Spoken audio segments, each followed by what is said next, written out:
Welcome back. IPL এর তৃতীয় match Mumbai Indians এবং চেন্নাই সুপার কিংস। এই ম্যাচটা হবে চেন্নাইয়ের হোম গ্রাউন্ড এম চিদাম্বরম স্টেডিয়ামে। এই স্টেডিয়াম সম্পর্কে আমরা যতটুকু জানি, মাঠটা হচ্ছে স্পিন সহায়ক এবং স্পিনারদের সবসময় সাহায্য করে। তো আসুন দেখে নেওয়া যাক দুই দলের প্লেয়াররা তারা কিভাবে সাজিয়েছে এবং দুই দলের একটা কম্প্যারিজনে যাই, যেখানে আমরা দুই দলের প্রত্যেকটা পজিশন ধরে ধরে কোন দল কতটুকু কোন পজিশনে শক্তিশালী, কোন দল কার চেয়ে কতটুকু এগিয়ে সেটা আমরা দেখব। প্রথমে আমরা যদি ওপেনিং স্লটটা চিন্তা করি, তাহলে চেন্নাই সুপার কিংসের ওপেনিং স্লটটা সামলাবে ঋতুরাজ গাইকোয়াদ এবং রচিন রবীন্দ্র। অপরদিকে মুম্বাই ইন্ডিয়ান্সের ওপেনিং জুটি যদি আমরা দেখি, রোহিত শর্মা এবং উইল জ্যাক্স। এই দুই জুটির ভেতরে আমি রোহিত শর্মা এবং উইল জ্যাক্স এদেরকে কিছুটা হলেও পিছিয়ে রাখবো, কারণ রোহিত শর্মা আইপিএলে তার বিগত 2 থেকে 3 বছরে কিন্তু খুব ভালো যে পারফরমেন্স তিনি দেখিয়েছে তা কিন্তু তিনি দেখাননি। অপরদিকে উইল জ্যাক্স, তিনি ইংল্যান্ডের রিক্রুট, তিনি ভালো ব্যাটসম্যান, কিন্তু আইপিএলে পারফরমেন্স বিবেচনায় রচিন রবীন্দ্র এবং গাইকোয়াদের চেয়ে তিনি পিছিয়ে থাকবেন।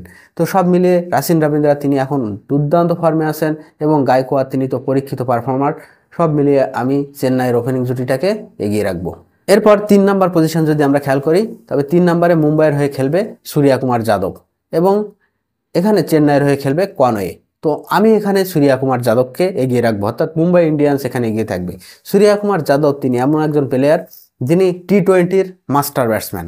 তো 3 নম্বর পজিশনে আমি সূর্যকুমার যাদব অর্থাৎ মুম্বাই ইন্ডিয়ান্সকে এগিয়ে রাখবো। এরপরে 4 এবং 5 নম্বর পজিশনে আমরা মুম্বাই ইন্ডিয়ান্সের হয়ে খেলতে দেখব তিলক বর্মা এবং নামন ধীরকে। অপরদিকে আমরা চেন্নাই সুপার কিংসের হয়ে 4 এবং 5 নম্বর পজিশনে খেলতে দেখব রাহুল ত্রিপাঠী এবং শিবম দুবেকে।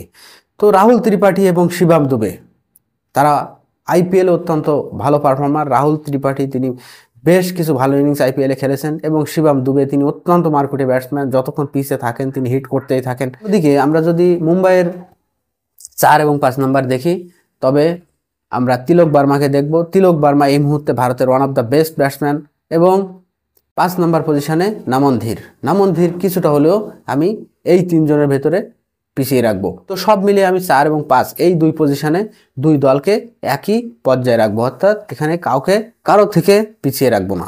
এরপরে যদি 6 এবং 7 নম্বর পজিশন আমরা খেল করি, 6 নম্বরে চেন্নাইয়ের হয়ে অলরাউন্ডার হিসাবে খেলবেন রবীন্দ্র জাদেজা। অপরদিকে মুম্বাইয়ের হয়ে অলরাউন্ডার হিসাবে খেলবেন মিচেল স্যান্টনার।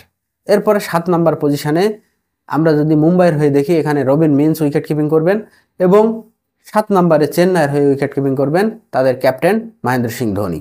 তো এই 6 এবং 7 নম্বর পজিশনটাও আমি কিছুটা হলেও চেন্নাইকে এগিয়ে রাখবো, কারণ এখানে অভিজ্ঞতা এবং রবীন্দ্র জাদেজার অসাধারণ এক্সপেরিয়েন্স, সব মিলিয়ে আমি চেন্নাইকে এগিয়ে রাখবো 6 এবং 7 নম্বর পজিশনের জন্য। যদি আমি পেস বোলিং ডিপার্টমেন্টের দিকে খেয়াল করি, তবে পেস বোলিং ডিপার্টমেন্টে মুম্বাইয়ের সবচেয়ে বড় দুর্বলতা হচ্ছে জসপ্রীত বুমরার অনুপস্থিতি। জসপ্রীত বুমরা তিনি কিন্তু এই আইপিএলে থাকছেন না।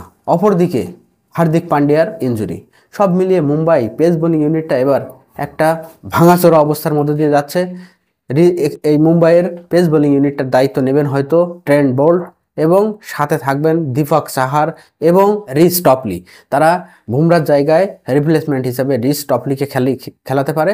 তো রিচ টপলিকে নিয়ে আসলে বুমরার তুলনা করা খুবই মুশকিল। রিচ টপলি এই মুহূর্তে আহামরি কোনো বোলিং করছেন না, সেজন্য বুমরার সঠিক রিপ্লেসমেন্ট এই মুহূর্তে বিশ্ব ক্রিকেটে তো পাওয়া মুশকিল।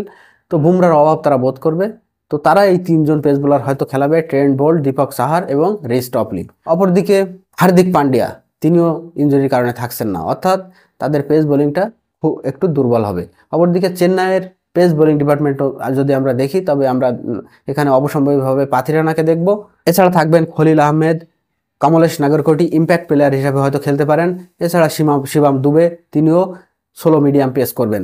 তো সব মিলিয়ে আমি চেন্নাইয়ের এই যে পেস বোলিং ডিপার্টমেন্ট এদেরকে কিছুটা এগিয়ে রাখবো, কারণ তারা অনেক স্টেবল, তারা আইপিএলে বিগত দিনগুলোতে এক্সপিরিয়েন্স গ্যাদার করেছে এবং ভালো পারফরমেন্স দেখিয়েছে। তো আমার মনে হচ্ছে পেস বোলিং ডিপার্টমেন্টও চেন্নাই কিছুটা এগিয়ে থাকবে। এরপর যদি আমরা স্পিন বোলিং ডিপার্টমেন্টের দিকে খেয়াল করি, তবে চেন্নাইয়ের স্পিন বোলিং ডিপার্টমেন্টের নেতৃত্ব দেবে নূর আহমেদ, রবীন্দ্র জাদেজা এবং রচিন রবীন্দ্র।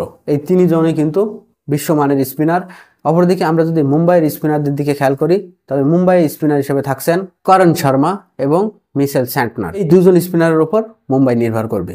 তো এখানেও স্পিন বোলিং ডিপার্টমেন্ট এবং ফাস্ট বোলিং ডিপার্টমেন্টের সব কিছু বিবেচনায় নিলে আমার মনে হচ্ছে চেন্নাইয়ের বোলিং ডিপার্টমেন্টটা মুম্বাইয়ের চেয়ে কিছুটা হলেও এগিয়ে থাকবে এবং মুম্বাইয়ের বোলিং ডিপার্টমেন্টটা আমার কাছে বেশি শক্তিশালী মনে হচ্ছে। তো সব মিলিয়ে যেহেতু চেন্নাইয়ের ঘরের মাঠ এবং হোম কন্ডিশন, সাথে মহেন্দ্র সিং ধোনির নেতৃত্ব, সব মিলিয়ে আমি চেন্নাইকে আজকের ম্যাচে এগিয়ে রাখবো এবং আমার মনে হচ্ছে চেন্নাই আজকের ম্যাচ জিততে যাচ্ছে। আপনাদের মতামত কমেন্টসে জানাবেন। ধন্যবাদ সবাইকে।